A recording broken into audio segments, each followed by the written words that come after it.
कभी टूटे नहीं, कभी छूटे नहीं, गम की आँच से भी नहीं ये पिघलते, ये दिल के रिश्ते, ये दिल के रिश्ते, ये दिल के रिश्ते।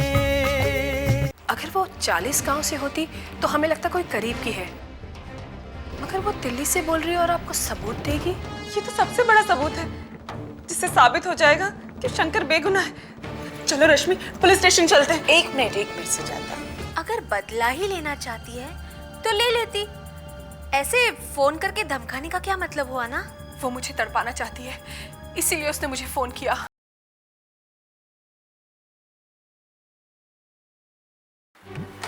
इंस्पेक्टर शिवानी, ये केस इतना उलझ गया है कि कहीं से भी कोई क्लू मिल नहीं रहा है।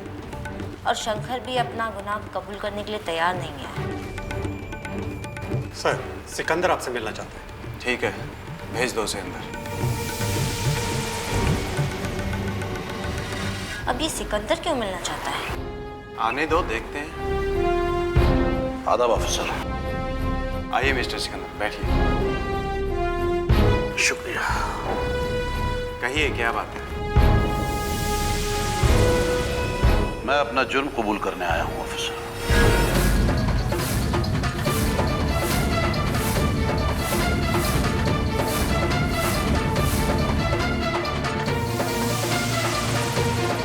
ज्यादा परेशान होने की जरूरत नहीं है और अपने जहन पर जोर डालने की भी जरूरत नहीं है। इनायत चाचा का कत्ल किसी और ने नहीं, मैंने किया है।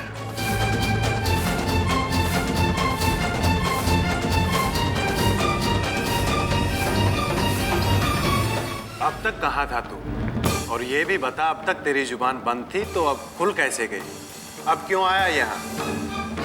अब तक कानून से बचने की कोशिश कर रहा था, लेकिन अब अपने ज़मीर के हाथों मजबूर होकर इकबालिया जुर्म करने आया हूँ। इनायत चाचा का कत्ल मैंने किया है, गिरफ्तार कर लीजिए मुझे। अब पूरी बात बता, अगर तूने इनायत का कत्ल किया है तो क्यों और किस लिए? इनायत से तेरी आखिर दुश्मनी क्या थी? सब कुछ बताऊंगा ऑफिसर। सच्चाई ये है कि तेरा सुजाता के साथ चक्कर है, और इनायत ये बात कहीं खोल ना दे, इसलिए तूने इनायत को ही मार दिया। नहीं ऑफिसर,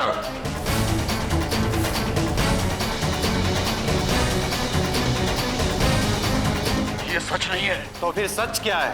क्यों मारा तूने इनायत को? इनायत चाचा की मेरे साथ गांव में दुश्मनी थी। इनायत चाचा ने जबरदस्ती मेरी जमीन पर कब्जा किया हुआ था और वो छोड़ने को तैयार नहीं थे। मेरे पास कोई और रास्ता नहीं था। अगर मैं इस काम को गांव में अंजाम देता तो सबको मुझ पर शक होता, इसलिए मैं उनके शहर में आने का इंतजार कर रहा था। और इससे पहले कि वो शंकर भाई के घर पहुंच पाते, मैंने रास्ते में उन्हें खत्म कर दिया, क्योंकि हमारी दुश्मनी की बात शंकर भाई पर जाहिर हो सकती थी। सच बोल रहा है तू? अब झूठ की गुंजाइश नहीं रही ऑफिसर। मैं ये बयान किसी के भी सामने कहीं भी देने को तैयार हूं।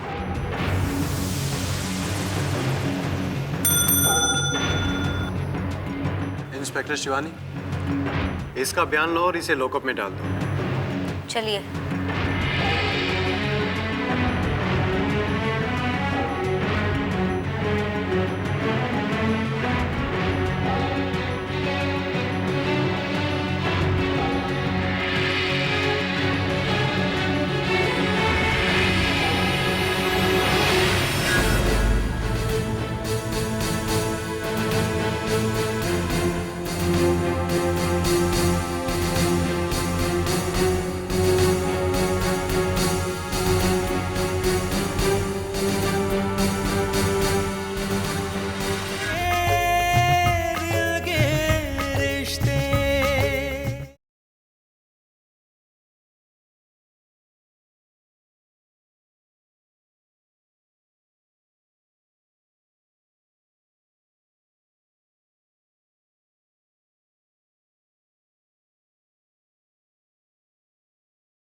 हे भगवान, जिसके साथ जिंदगी जीने का सपना देखा था, आज उसी की आंखों में अपने लिए नफरत भरने जा रही हूं मैं। दुनिया की किसी भी औरत के सामने ऐसी परिस्थितियां नहीं आई होंगी कि वो अपने पति के सामने अपनी जुबान से वो सब कुछ कहे कि मैं चरित्रहीन हूं। हे भगवान, काश ऐसा हो पाता कि शंकर के सामने जाते ही मेरी आवाज चली जाए।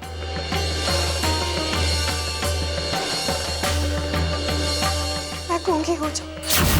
जिंदगी ऐसा इम्तिहान लेगी, ऐसा मैंने कभी नहीं सोचा था। आज मैं अपनी जिंदगी पे रो रही हूं और जिंदगी मुझ पर।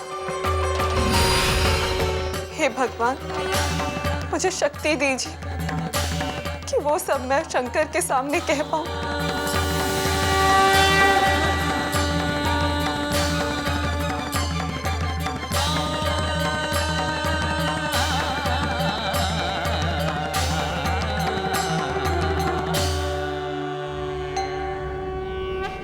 सुजाता ने मुझे बहलाने की कोशिश तो की, लेकिन मैं इतनी आसानी से मानने थोड़ी गई थी। आखिर में तुमने सुजाता को उस बात के लिए मजबूर कर ही दिया। करना ही था, क्योंकि तुझे पता है, क्योंकि शंकर ने वो तस्वीरें देखने के बाद भी सूरज से ये कहा था कि सुजाता कभी गलत नहीं हो सकती। सूरज ने ये कहा कि शंकर कह रहा था कि अगर भगवान भी आकर उसे कहेगा कि सुजाता गलत है तो वो नहीं मानेगा। लेकिन अब वो मानेगा और उसे मानना ही होगा। मुझे पता था कि शंकर किस हद तक सुजाता को चाहता है। मैं तो सिर्फ उन तस्वीरों के जरिए शंकर के मन में शक डालना चाहती थी। खेल तो मुझे सुजाता के जरिए ही खेलना था। सचमुच बहुत दूर का सोचती हो तुम। तुमने मुझे भी नहीं बताया और इनायत के कत्ल का पूरा वीडियो रिकॉर्डिंग करवा लिया। मैंने कहा था ना कि शंकर को बचाने के लिए मैं सुजाता को मजबूर कर सकती हूँ कि वो शंकर के सामने अपने आप को चरित्रहीन साबित करे। अब ऐसा ही होगा। लेकिन शंकर फिर भी नहीं माना तो? ये जिम्मेदारी मैंने सुजाता को दी। मेरी शर्त यही है कि सुजाता को शंकर को यकीन दिलाना होगा कि वो चरित्रहीन है, ताकि शंकर सुजाता से नफरत करे। और तुम देखना, शंकर सुजाता से नफरत करेगा। अरे तुम रो क्यों रही हो? सुजाता, क्या बात है? सर झुकाए क्यों खड़ी हो सुजाता? बोलो ना, क्या बात है? मैं जो कहने आई हूँ उसे कहने के लिए मेरे अंदर इतनी हिम्मत नहीं है कि मैं सर उठाकर कह सकूं। क्या? कौन सी बात कहने आई हो? ऐसी क्या बात हो गई है? थक गई हूँ मैं इस सच को छुपाते छुपाते, जिसकी वजह से न जाने क्या क्या हो गया। किस सच की बात कर रही हो तुम? उसी सच की जिसे आपके विश्वास ने अभी तक नहीं माना। उसी सच के बारे में बात कर रही हूँ जिसके बारे में आपके भैया ने आपसे बात की थी। ये क्या बात कर रही हो तुम? यही सच है। मैं अपने दिल पर और बोझ नहीं रख सकती। बच्चों के आंसुओं ने मुझे ये एहसास दिला दिया है कि जो मैंने किया उसी का नतीजा है कि आज मेरे पास कुछ भी नहीं है। मैं सब खो चुकी। नहीं सुजाता, ये नहीं हो सकता है। यही सच है कि मैं आपको अब तक धोखा देती रही।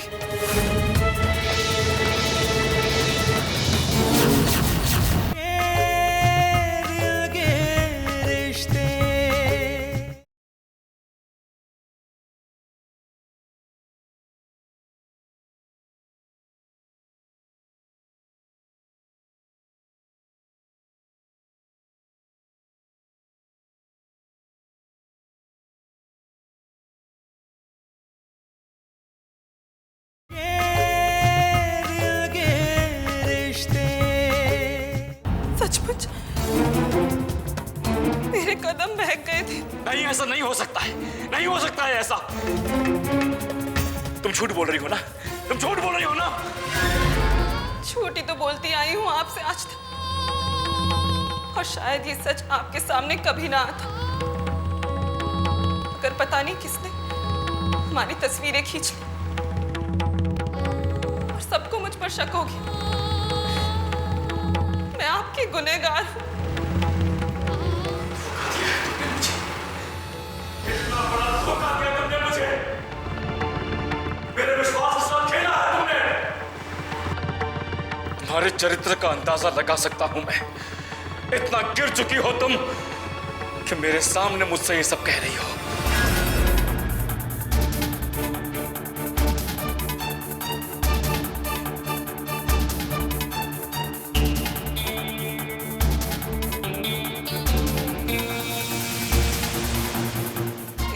का बोझ और नहीं ढो सकती मैं, इसीलिए आपको सच बताने आई थी और सच्चाई यही है। बस यही सच्चाई जानना चाहता था मैं।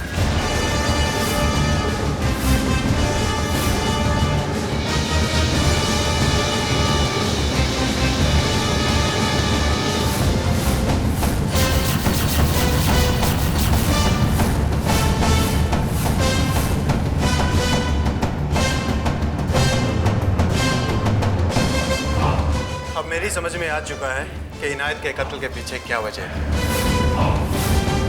कुछ देर पहले सिकंदर ने मेरे सामने खुद को सरेंडर किया और उसने कबूल किया कि इनायत का कत्ल उसने किया है। लेकिन कत्ल की वजह मेरे गले नहीं उतरी और सच्चाई यही है कि सुजाता और सिकंदर का आपसी संबंध छुपाने के लिए सिकंदर ने इनायत का खून किया है।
मुझे तो बहुत डर लगता है ये सोच के कि जब जीजू को पता चलेगा कि आपने उनके पिताजी को तड़पा तड़पा के मारा था, आपने ही उन्हें दमा का पंप नहीं लेने दिया,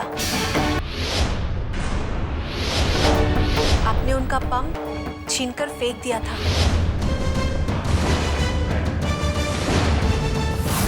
ताकि उनकी मौत हो जाए।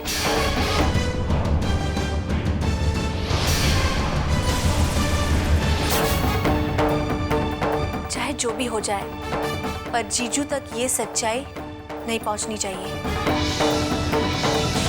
हाँ, हाँ, जीजू आपको चाहते जरूर है, पर इतना भी नहीं चाहते कि अपने पिताजी के खूनी को माफ कर दें। एक लड़की का फोन आया था दिल्ली से, कुछ अजीब सी बातें कर रही थी। कह रही थी कि 1-2 दिन में मुंबई आने वाली है। लेकिन किस लिए? पता नहीं, वो मुझे कुछ सबूत देना चाहती है। उसका कहना है कि मेरे अपने मुझे धोखा दे रहे हैं, मेरे खिलाफ साजिश रच रहे हैं। मैं समझी नहीं। उस लड़की का कहना है कि आप सोच भी नहीं सकते कि जायदाद के लिए लोग कैसी कैसी साजिशें करते हैं। मैं पूरे रास्ते यही सोचते आया हूं कि मेरी इस जायदाद के लिए कौन साजिश कर सकता है। खैर, जो भी हो, एक बार वो जब लड़की मुझे सबूत दे देगी तो सच्चाई अपने आप सामने आ जाएगी। अब मुझे हर हाल में उस लड़की से मिलना ही होगा। दीदी, आपने तो दो खून करवाए हैं, आपको तो फांसी होगी। मैं फांसी पर नहीं चढ़ना चाहती मिताली, प्लीज मुझे बचा लो। दीदी, वो लड़की सारे सबूत जीजू को देना चाहती है, पुलिस को तो नहीं। नहीं, वो सारे सबूत इन्हें ही देगी। सोचिए कि जीजू को कैसे रोका जा सकता है। अगर आपने जीजू को रोक लिया तो सबूत पुलिस तक तो नहीं पहुंच पाएगा ना। लेकिन उन्हें रोकेंगे कैसे?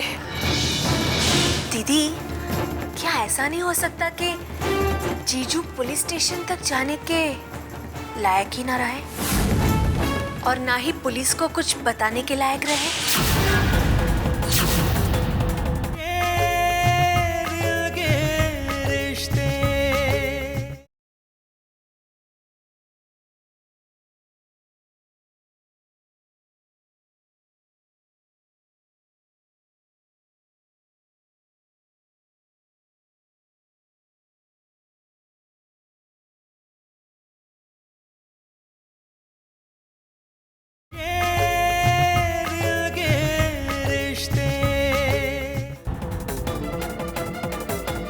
आखिर क्या करूं मैं?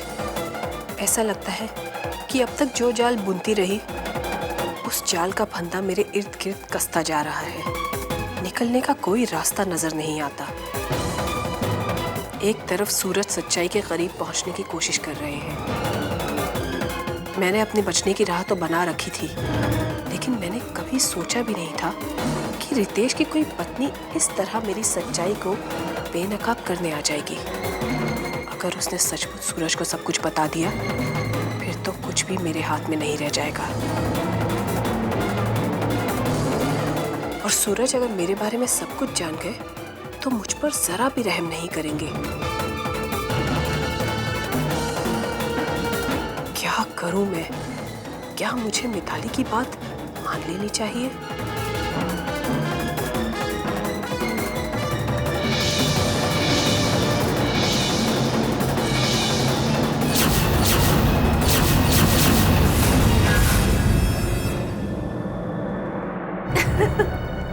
कल तक शेरनी की तरह घुर्राने वाली अंतरा आज भी की बिल्ली बन गई है।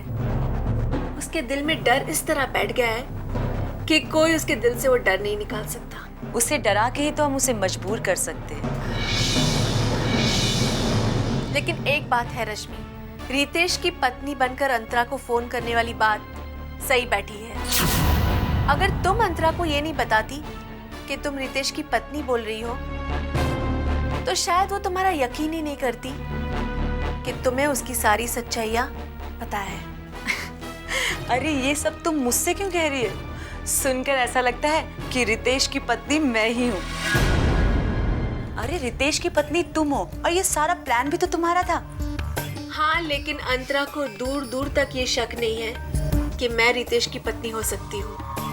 जबकि उस दिन मैं डर गई थी जब उसने मुझे मांग में सिंदूर भरते हुए देख लिया था। मामला खुलने के बाद भी उसे छुपा लेना शातिर की पहचान होती है। खैर, तुमने अंतरा के खिलाफ जो भी सबूत इकट्ठा किए उन्हें तुम तैयार रखना। तुम इस बात की फिक्र मत करो। कानून के चुंगल में फंसने के बाद उसके वापसी के सारे रास्ते बंद हो चुके होंगे। मैंने उसके खिलाफ सारे सबूत इकट्ठा कर लिए हैं। मैंने उसके जुर्म उसकी ही जुबान से उगलवाए हैं और वो सब मैंने रिकॉर्ड कर लिया है। अंतरा को तो ये भी नहीं पता है कि मैंने अपने कमरे में पेन वाले कैमरा लगा के रखे हैं ताकि अंतरा की सारी बातें रिकॉर्ड कर सकूं और वो सब वीडियो अंतरा को गुनहगार साबित करने के लिए काफी है। अंतरा के लिए वो सबूत काफी है और शंकर के लिए सुजाता का कबूल करना। शंकर को कैसा लग रहा होगा जब उसे पता चलेगा कि उसकी पत्नी उसके लिए वफादार नहीं है? हाँ, क्या गुजर रही होगी बेचारे के ऊपर।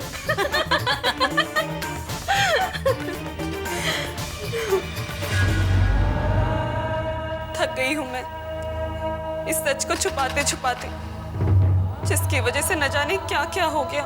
किस सच की बात कर रही हो तुम?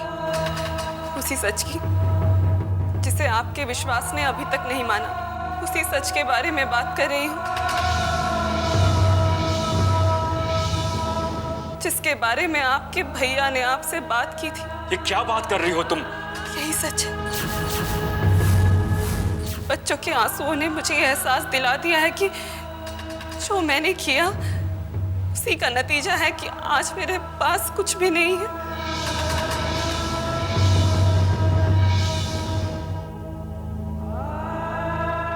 नहीं सुजाता, ये नहीं हो सकता है। यही सच है। यही सच है कि मैं आपको अब तक धोखा देती रही। तुम झूठ बोल रही हो ना? तुम झूठ बोल रही हो ना? झूठ ही तो बोलती आई हूं आपसे आज तक, और शायद ये सच आपके सामने कभी ना आता।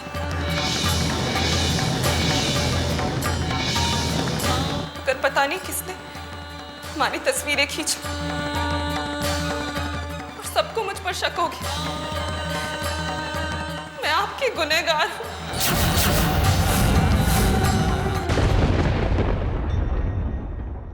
इतने साल शंकर के साथ गुजारने के बाद शंकर के प्यार का सुजाता ने ये सिला दिया। इस बात की शिकायत तो उसे होनी ही चाहिए। कानून के सामने हाजिर होकर अपना जुर्म कबूल करना कोई धोखा नहीं होता। धोखा तो वो करते हैं जो जुर्म भी करते हैं और अपने जुर्म को छुपाने की कोशिश में कानून के साथ खिलवाड़ करते हैं। शंकर रिहा होने वाला है और तुम्हें पता है सूरज उसे वापस इसी घर में लाना चाहते हैं। ये जज्बाती लोग भी ना बहुत बड़े बेवकूफ होते हैं। दिल के हाथों मजबूर होके न जाने क्या क्या कर जाते हैं।